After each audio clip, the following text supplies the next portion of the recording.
West బెంగాల్లో మేము 70 లక్షల ఓటర్లను ఈ జాబితా నుంచి తొలగిస్తున్నామని చెప్పేసి వాళ్ళు అనౌన్స్మెంట్ చేయడం జరిగింది.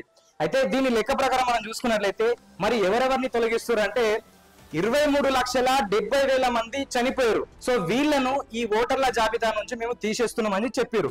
సో ఇలా ఆల్రెడీ చనిపోయారు. సో వీళ్ళ గురించి పక్కన పెడితే 19 లక్షల మంది వేరే ప్రాంతాలకు పర్మనెంట్ గా వెళ్ళిపోయారు.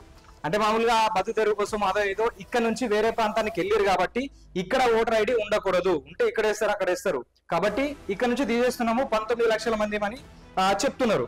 సో ఇంకొకటి ఏంది, 10 లక్షల మంది ఇచ్చిన అడ్రస్ లో లేరు. అంటే వాని పేరు ఉంది, డీటెయిల్స్ ఉన్నాయి, అడ్రస్ ఉన్నది, కానీ అడ్రస్ లో ఆ పర్సన్స్ లేరు, అసలు ఆ అడ్రస్సే లేదు. సో అలాంటివి 10 లక్షల మంది డీటెయిల్స్ ఉన్నాయి, ఆ 10 లక్షలు కూడా మేము తీసేస్తున్నాం అని చెప్తున్నారు. అంటే గమనించాలి, ఇప్పుడు ఇవన్నీ గతంలో యూజ్ చేసుకొని దాన్ని వాడుకున్నారు రాజకీయంగా అనేది గమనించాలి. ఇంకొకటి ఏంటంటే